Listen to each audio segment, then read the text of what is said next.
Well, welcome back to Random Reflections with Rick. This particular podcast is sponsored by Flannel. Absolutely. It was not intentional that we were twins today. It was not, but here we are. Yeah.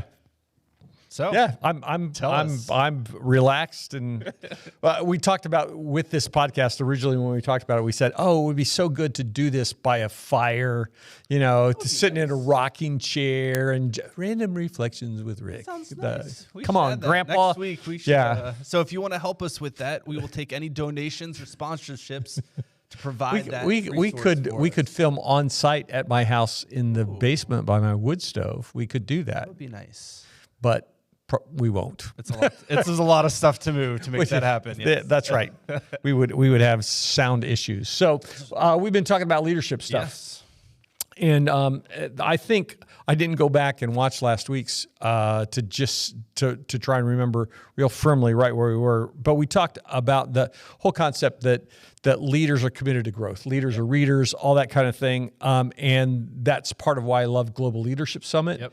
Again, we'll be talking about Global Leadership Summit, and there'll be an opportunity for people to sign up to be a part of that. It is such a great opportunity to just be thinking about ways that God can use you, to think about ways that you can lead that you may not have thought about. So I can't recommend it enough. I think this will be my 11th Global Leadership Summit here at Northpointe, and then have done it several times before that as well. Really, really good stuff. So I'm somebody I've never gone to. Your Leadership Summit. mind will be blown away. I'm excited for that. But Yeah. for people who haven't seen it, don't know what to expect. Great. What are some things they could expect from? So 30 years ago, Willow Creek Church in Chicago was growing like crazy. Lots of people wanted to know what they were doing. Bill Hybels was a guru on leadership, and so they began to do this thing that eventually became the Global Leadership Summit. It's 2 days. It's a Thursday and a Friday. Okay. So you really do need to take off work to really benefit from it. You can register and do it online. It's not the same thing. It's like church during COVID when you were watching from home is not the same thing as being able to worship with people in person. Absolutely. You need to come and do it on site. But there are a series of speakers, 12 to 14 speakers over the 2 days that some of them may talk as short as 20 minutes. Some may talk longer. Some are in a format like this, an interview format. Some are remote. Most everybody is live in Chicago, and that's broadcast here at Northpointe. We're one of about 500 sites in the U.S. Oh, cool. There's about 300,000 people in the U.S. that are part of the Global Leadership Summit that will watch it on August 7th and 8th. And what we do at Northpointe, for everybody who's a part of Northpointe, we'll watch that first, the first sets in the morning. It starts at 10 o'clock on Thursday morning. We'll watch the first two sessions, and then we'll do lunch together and talk about what we experienced, what we heard, how we might apply that. Then it goes in the afternoon until 5:30, somewhere there, comes back on Friday morning, and we'll do lunch together again. The church will provide lunch for Northpointe people who are here. It is a great... it's a great tool to think not just about church leadership, but about leadership in the business community as well, in the marketplace. And we encourage, like if you're a leader, if you're a manager, if you own your own company, to bring your whole people, because it will create great conversations about all kinds of stuff. So there are thought leaders. There are people who talk spiritually about leadership in the church, but there are also one of the people who is one of the speakers this year is Nick Saban, who was the coach of the Alabama Crimson Tide, and just talking about leadership in the context of athletics. I think Saban is a committed Catholic. But if you talk to people here in mid-Michigan, lots of people have a bad taste in their mouth from when he was at Michigan State and then left. But yeah, he's going to talk. John Maxwell, who is recognized as a leadership guru. He's the guy who wrote the 21 Irrefutable Laws of Leadership a lot of years ago. That is kind of one of those main books on leadership that leaders in the marketplace look at. There's John, what's his name? He spoke 2 years ago. Acuff. Oh, John Acuff. Acuff, thank you. I kept thinking, it's close. Who 2 years ago spoke and just was fabulous about the story, about the music that you hear in your mind, the soundtrack in your mind. He's going to speak again this year. So there are like Malcolm Gladwell, who's a thought leader in the business world, has been a speaker. Patrick Lencioni, who wrote The 5 Dysfunctions of Team and a whole host of other books. There are people like that. Last year, a book that has impacted our staff a ton is Unreasonable Hospitality by Will Guidara. Lots of business stuff that has application in lots of areas. And then there are people like Craig Groeschel, who's the pastor at Life Church out in Oklahoma City, that it's easy to say, oh, what's a pastor know about leadership? Life Church has 45 campuses and over 100,000 people that worship together in those 45 campuses every week. His leadership ability, it's not built just on his preaching. His ability to lead is just incredible, and his talks are great. There is a premise with the Global Leadership Summit that they say you can learn from anyone. So if you're a person of faith, you can learn from people who don't necessarily have a strong faith story. Yeah. And if you're not a person of faith, you can learn from people who do have a faith story. Yeah, and so there really is a humility that comes with being a leader that's really good. So great question. It lasts 2 days, lots of good stuff. It typically fuels me for a lot of months with stuff to read, things to think about, and things to think about how I can grow as a leader personally. Yeah. So it's good stuff. Yeah. Really excited for it. Hope you guys join us. You can join me for the first time. But really looking forward to that coming up here in August. Yeah. Two of the phrases that GLS uses consistently. One is when the leader gets better, everybody wins. Yeah. And that's really true. If I'm a better leader, the church is better for it. If you're a manager in your work and you get better, it's going to help your business. When the leader gets better, everybody wins.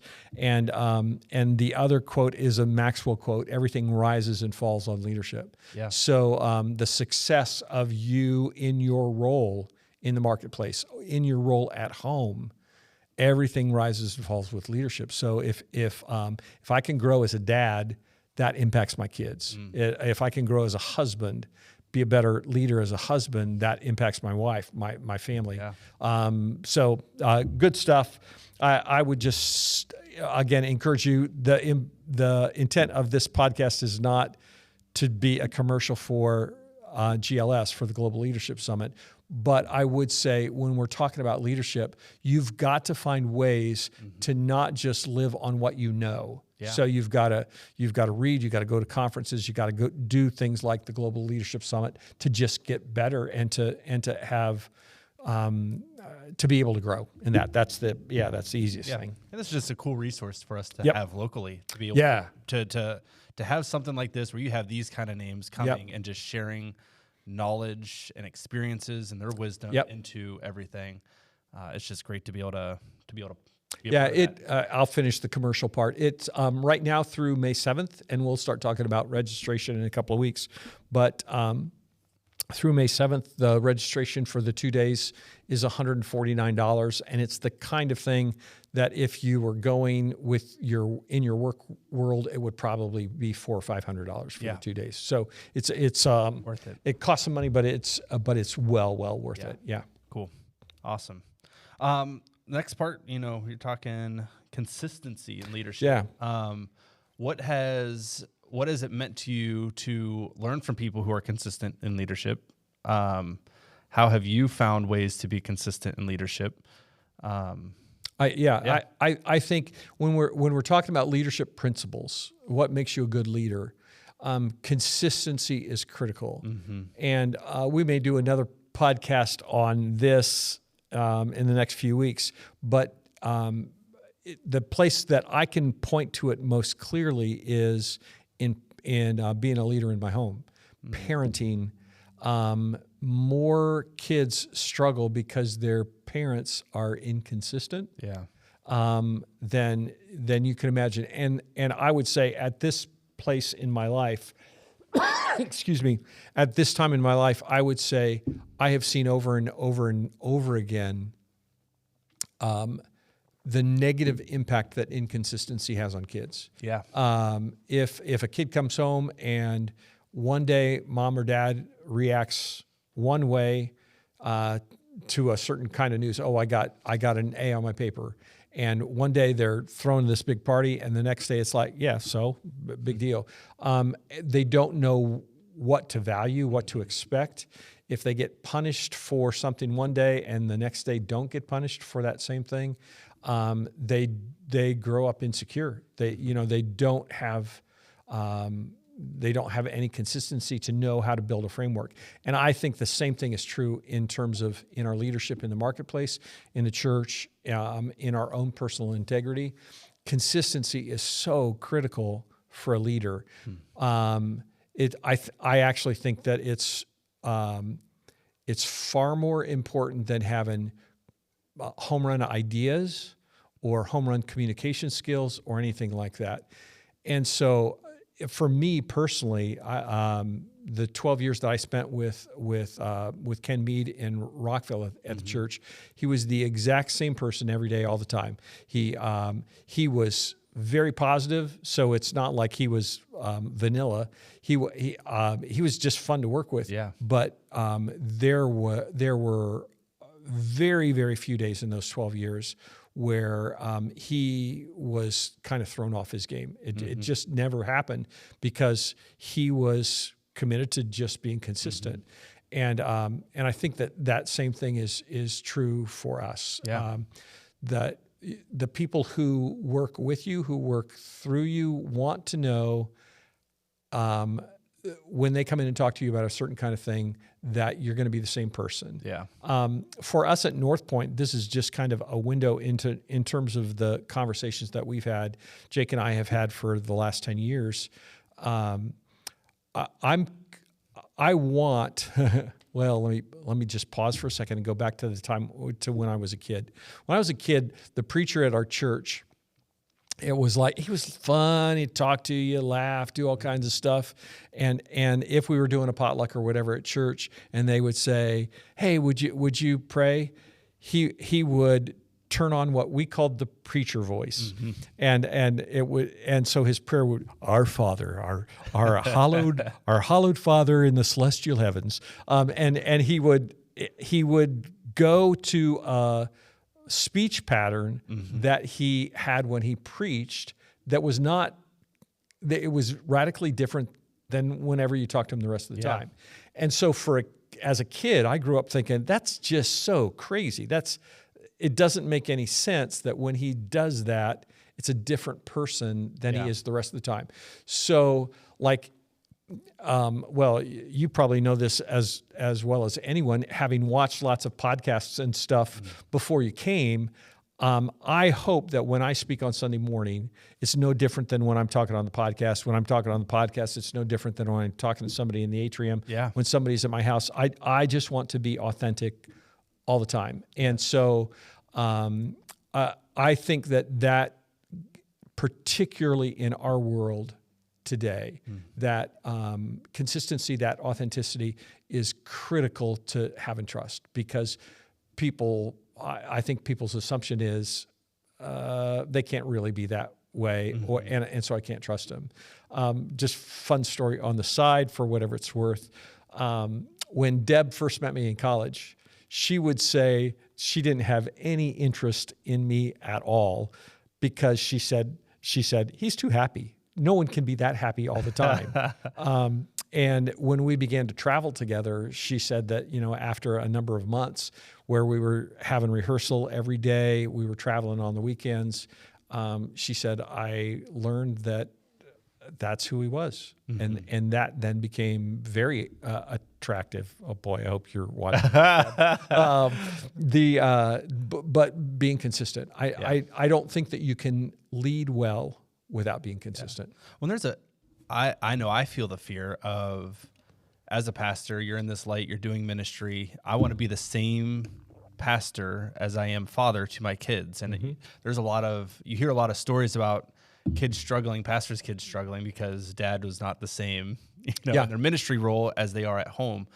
And so with that, what happens? That's not just a feeling that pastors get either. I think that struggle is a regular, consistent thing of, well, dad is the same or mom they're not the same in that environment as they are here. So for somebody who maybe recognizes I'm struggling with consistency, how do they move towards a place to become consistent? Because reality is there's people out here who they even understand and recognize, man, I'm having a hard time being that person here and being that same person in all places. So how do you guide somebody who struggles with consistency towards taking those first steps, maybe? I think the hard work comes in knowing who you are. Yeah. And being open and honest about who you are, particularly being vulnerable about your weaknesses. Yeah. I've in ministry over lots of time, there have been one or two times, lots more than one or two times, where people have not been hesitant to show me my faults. Yeah. To point out weaknesses, that kind of thing. And you can do one of two things. You can try and deflect that. You can try and defend it. You can try and hide it. You can, or you can say, God, what are you trying to teach me in this? And accept that, and then begin to let God do His work in that area to help you do better. And so I think that there is a humility and a vulnerability as a leader that you have to embrace in order to be consistent, and to recognize that there is only one Savior, and you are not them. Yeah, Him.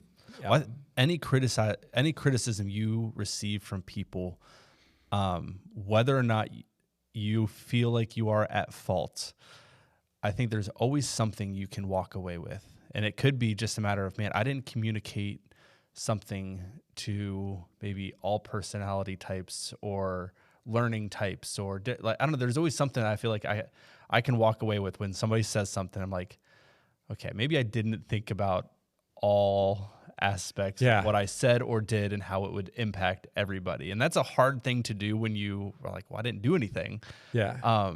But I think being able to go about leadership humbly but confidently, I think gives you that blend to be able to take criticism and turn it into something where you can grow from it. Yeah. I didn't put this in my top 10 things on leadership, but one of the things that I have shared with the staff consistently through the last 11 years is something that I just kind of created, adopted, whatever, to say, okay, what do you do when you're criticized? And this came out of personal criticism, me. How do I respond? How do you respond to criticism? And basically, there are 4 things that I typically do. The first thing I ask always is what they say true?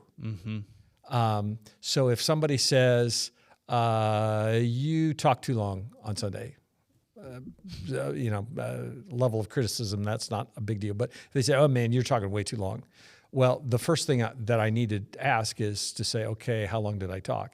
And if I talked longer than the agreed amount of time, that their criticism's valid, and I need to hear that and to change as a result. The second thing that I always ask is, God, what are you trying to teach me through this interaction. Because what they say may or may not be true, but God's trying to, through that person who may be a lousy vehicle, but God may be trying to teach me something about me through them, and I need to seek that out. The third thing is to just ask, is this the real issue that person who's criticizing, is it the real thing? Yeah. And sometimes people will criticize about a particular thing, and that's not really the issue. The real issue is something else. We talk about when people leave the church, when people leave Northpointe and go someplace else. We had a conversation with somebody last week, and they said, well, do you ever ask people why they leave? And I said, yeah, we do everything that we can to try and find out when people leave so that we can grow from that. But the thing that I found over lots and lots of years is people will rarely tell you what the real reason is. Yeah. They'll say, oh, we needed someplace for our kids. And in reality, they had a fight with somebody and they didn't want to be around them. But they're not going to say that.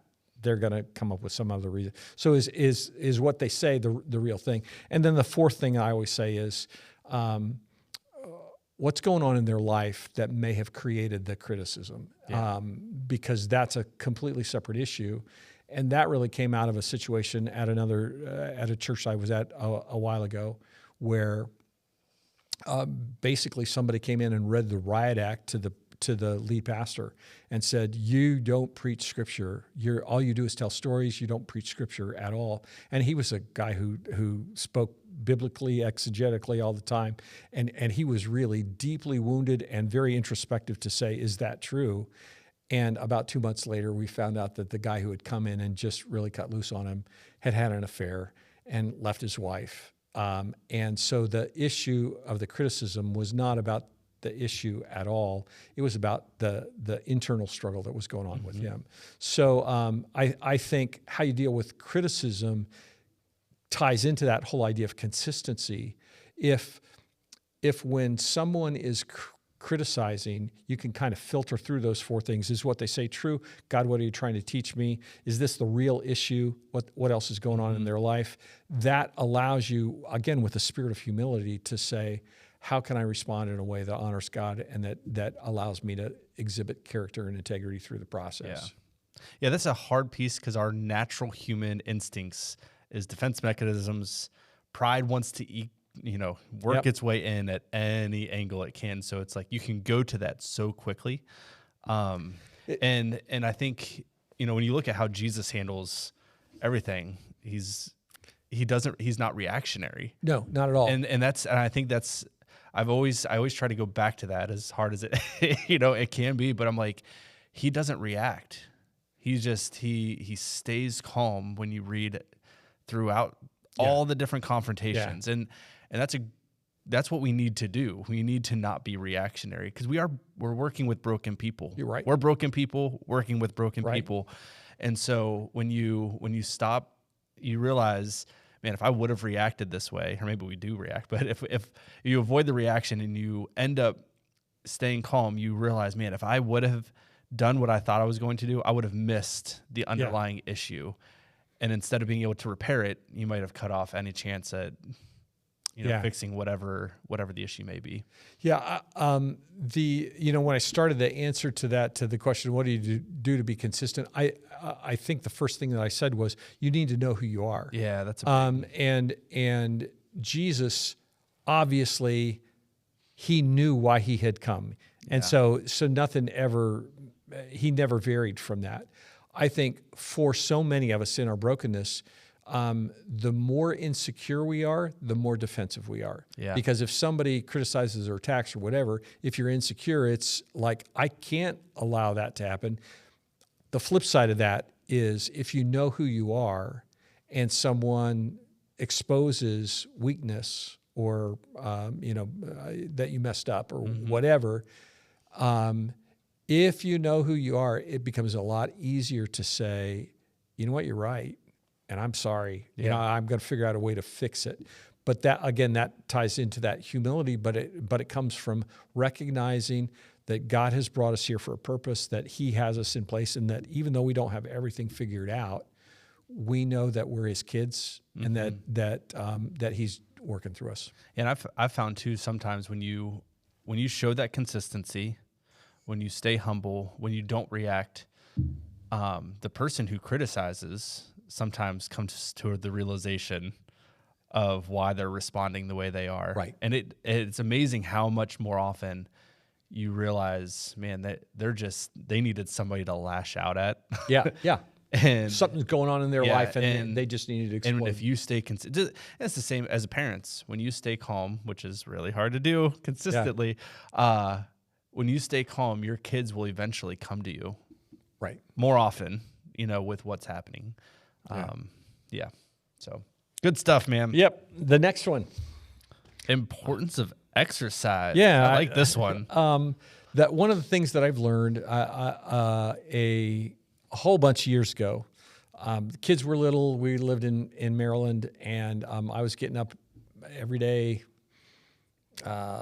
before 5 o'clock to go play racquetball. And I had a young minister friend said, I can't believe that you do that. Well, why would you get up early? And my response to him, because I hadn't really analyzed it, was I said, I don't know that I could continue as a minister, as a pastor, without playing racquetball. And he said, why do you say that? And I said, because there are so many things when you're dealing with people. There's so much brokenness. There's so much emotion. There's so much stuff that's frustrating. There's so much criticism that you have to have some outlet for that. Yeah. And for me, it has been racquetball for almost 40 years. And so even now, I'm 65 years old, and I get up every day at 4:41 and go play racquetball at 5:30. And play for an hour. And that exercise is so critical for me as a leader to stay healthy. If I didn't play racquetball, I'd probably weigh 400 pounds. And I probably wouldn't be around, literally. And so I would just say to anybody who's just thinking about leadership stuff, you've got to figure out what that is for you. I love racquetball because it is, there is a level of, I was going to say violence, and that sounds terrible, but there is. You can smash the ball as hard as you want. Yeah. Hopefully not at someone, but there is this release of tension, emotion, frustration, whatever that happens in racquetball that I don't get if I run or if I just work on the machines. The machines to me drive me crazy, but I know that they're good for me, all that stuff. You just have to figure out what works for you. So I think that's a big deal for leaders. Yeah. Get exercise. Yeah. For me, I have found consistency in the gym is just something I just need. We talked about it at my last church and stuff. I finally went to the staff. I was like, I need to work this into my schedule. And it's hard when you have little kids and all that to make it work. But I finally just told them, I was like, this needs to happen. And it's amazing the impact that it had on my ministry moving forward, because there's something, you just feel so much better. You can take on so much more when you're active. Yeah. And you feel better, and you can lead better when you feel better. People will often ask, why do you play at the ungodly hour of 5:30 in the morning? And it was because of what you just said. Yeah. So we had 6 kids, and we had 4 that were, we had 3 under the age of 4 at one point in time, and then later 2 more that were 17 months apart, something like that. And for me, while we lived in D.C., where the commute was, later you got in the day, the longer it was, the most efficient time for me to exercise and not have it cost my family was in the morning before everybody woke up. There was no way that I could justify when kids were crying and ready to go to bed to say, oh, I'm going to go play racquetball and be gone for 2 hours. Yeah, absolutely. So I got up, in terms of the sacrifice piece, I got up really early. Everybody's still asleep. And up until our 3rd daughter was born, just did that consistently, and Deb was able to do the first two. After our third daughter was born, at one point she said to me, "Something's not right in this. I'm getting 3 kids out of bed, getting them breakfast, and you're not around." And so there was a period of time where I quit playing racquetball because of where we were family-wise. But then as they got older, I was able to jump back into that. Yeah, and recognizing there's seasons for those different things. And again, that is a part of leadership, is recognizing those seasons to say, hey, this is not beneficial right now. We need to adjust. I think that's a really, and the relationships you build is key too. We find the more that we're in the community doing different things in different, it's easy just to stay in your workforce and family and just have that little, those bubbles. But like the more you get out, the more you start to build relationships with people across the board. And you obviously have your racquetball guys and a great community that you've built over the years. So yeah. The next one we want to talk about is it's a principle, again, that's been a part of my life as a leader for a bunch of years, and the way I just describe it is no triangulation. So what's triangulation? Triangulation is Trent being upset with Rick and going to Jake to say, "Jake, can you talk to Rick about this issue that is driving me crazy?" We as a staff, we talk about that fairly consistently, to say we don't triangulate. Like, you don't go, if you have something with me, come to me. If I've got something with you, I'm going to talk to you. I'm not going to talk to Jake to talk to you, because first of all, it's not biblical. Matthew 18 says, you got an offense, go to the person and deal with it one-on-one, deal with it directly. But it only causes problems. So if as a leader you're thinking of, okay, how do I take some of the stuff that we're talking about today and implement that in my job as in my printing business or in my fast food restaurant or whatever it is, man, I would encourage you to have a principle that put up on the wall: no triangulation. So if you've got an issue, go to the person that you have the issue with. If you've got a question, go to the person who can answer the question. Don't play mom against dad. If mom says no, go ask dad.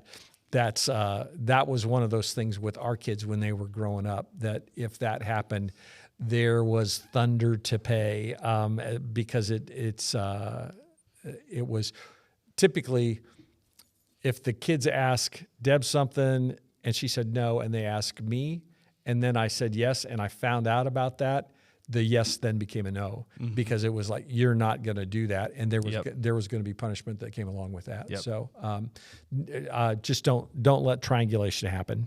Yeah. I think the more that I've gone head into conflict stuff, the more I've realized there's a lot more benefit in just dealing with it. And as Christians, these are the last church we taught, these are shepherding opportunities. This is a chance for growth for both sides. And again, you don't have that weight over you. Triangulation only expands the problem. It does. It does not solve the problem. It doesn't make it get resolved more quickly. It makes the resolution take more time because you got more people involved. Yeah. And I would say the one thing, not to be mistaken, for triangulation is I think it's okay to go and just get wisdom from somebody maybe before you go and speak. Go talk to maybe an outside party. Be like, hey, I've got this thing. How would you go and approach this? And do it from I'm going to it. We're doing this thing. That's different. That's different than being like, hey, can you go? Getting counsel. And I would just say, just as a word of caution, don't be passive aggressive in getting counsel. So like to say, okay, there's this major issue. I'm going to go talk to my boss to get his wisdom on how to handle this issue. And what I'm really hoping is that the boss will say, I'll just take care of it. Don't do that. Yeah. Don't do that. Don't do that. Outside parties. Yep. Outside parties. Only makes it worse. All right. Tell us about expressing appreciation, what you've seen from that over the years. Yeah, I think that there is, when you talk about leadership, it's so important to express appreciation to the people that you work with, to the people that you work for, to the people who are working for you. Wherever you are grateful, you need to let people know that. I'm not great at it by nature. I'm on the love language list. Encouraging words for me is down at the bottom, and more times than not, I have gotten in trouble for not expressing appreciation to people, not letting them know how much I value what it is that they do, because that's just not my native language. My compensation for that is the competitor part of me says, I'm going to make sure that I write a card or that I send an email X number of times a week. That I'm just going to make sure that I do that. And so I think at Northpointe, I probably have a reputation for writing cards out the wazoo, but it's because I'm trying to be very intentional to reach out and have a personal touch. A handwritten note, I think, means more to people now, especially than an email or a text. It's a different kind of communication that says, I'm taking some time to think about what I want to communicate, rather than just typing it out and sending it off. And I'm investing a little bit of money in the stamp to make that happen as well. And so I do try and write cards often. When people aren't here, when people are do something great, I just try and communicate that. And I think that that's really important as a leader, to figure out how to do that. And to do that in a way that the person receives it in a way that they really get it. Yeah. So I'm reading a book right now by somebody who is going to speak at the Global Leadership Summit this year, a lady named Erica something or other. I don't know what her last name, but the name of the book is Digital Body Language. And the whole essence of the book is to help you understand when you communicate with people, what you need to be aware of to make sure that they receive the message. Whether that's formal communication, emojis, whether it's text, email, IM, whatever it is, how to communicate most effectively to not have communication breakdown.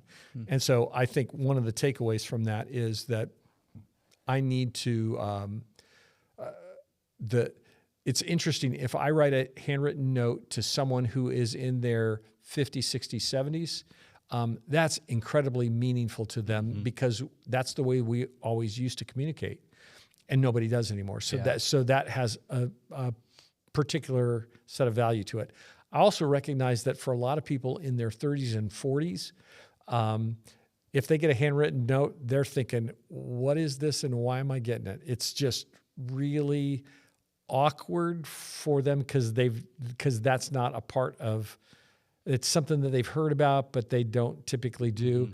And so I've got to be aware of that. If I write to somebody who's a teenager or somebody in their 20s, it's like, this is the coolest thing ever. No one has ever sent, I didn't know people, can you really send something in the mail and people get it and you can communicate that way?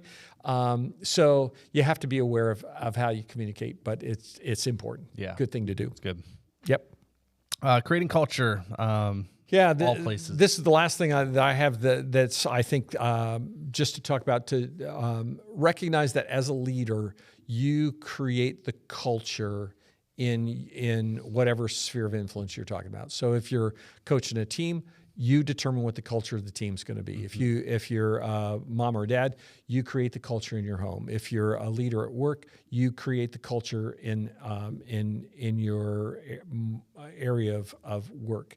And particularly if you're the senior leader, you are the primary shaper of culture in that area. So if and this is hard. I mean, this is hard for me to say, because I've been in this situation before.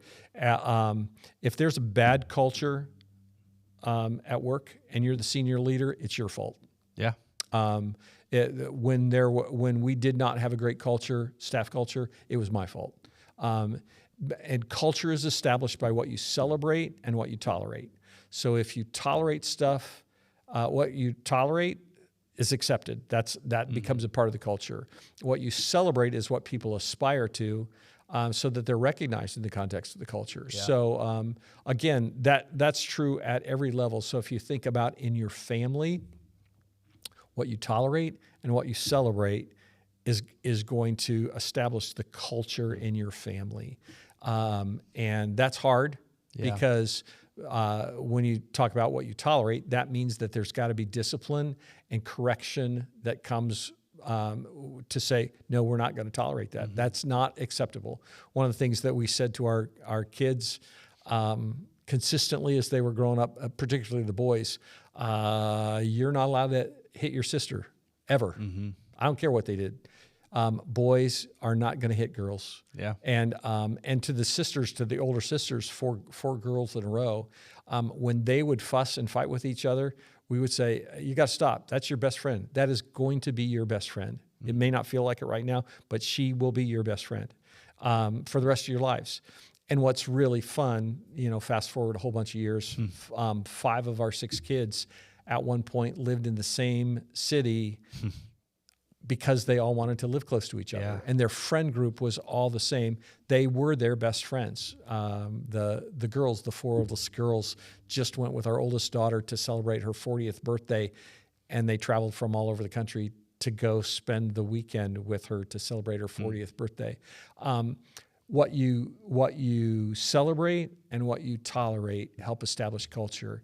And man, there's a whole lot of hooks on that we won't go there. But I think the big takeaway as a leader is to recognize that you establish the culture. You establish the culture in your, maybe you're not a senior level leader, but maybe you work in a little cube section. There are 3 or 4 of you working together. The culture of those 3 or 4 people working in the cube farm, it's what you celebrate, what you tolerate, determines how you interact with each other, and you can make a difference there. Whether it's whether you're talking about hundreds of employees or 4 or 5 employees. Yeah, it's amazing how creating culture goes right back up to consistency. Yeah, it does. And culture takes time to build. Yes. I read 7 Men by Eric Metaxas. Talks about different men who really went after their faith. William Wilberforce was one of the probably my favorite biography in that very short version of his biography. But you want to learn about culture change, William Wilberforce is a great biography to learn about how he changed culture and how changed the world. Changed the world, but it took time. It took consistency. Yeah. And just it's one of my favorite things. When I think culture, I typically think about his story. Yeah. And how you have to be consistent over a long period of time to make sure that is created. If you don't know who Wilberforce is, he was in Great Britain. He was a politician, pastor, whatever, but it was the person in England who stood up and said, slavery's wrong. Yeah. And it took, I think, several decades, but England did away with slavery because of Wilberforce's influence. I want to say in the 1830s. It was decades before it happened in the U.S. Yeah. So. Yeah. Good stuff. This is awesome. Appreciate you sharing. Thanks for hosting. Thoughts for us. Absolutely. Yeah. This is Random Reflections with Rick and Trent. That's right. Part 2.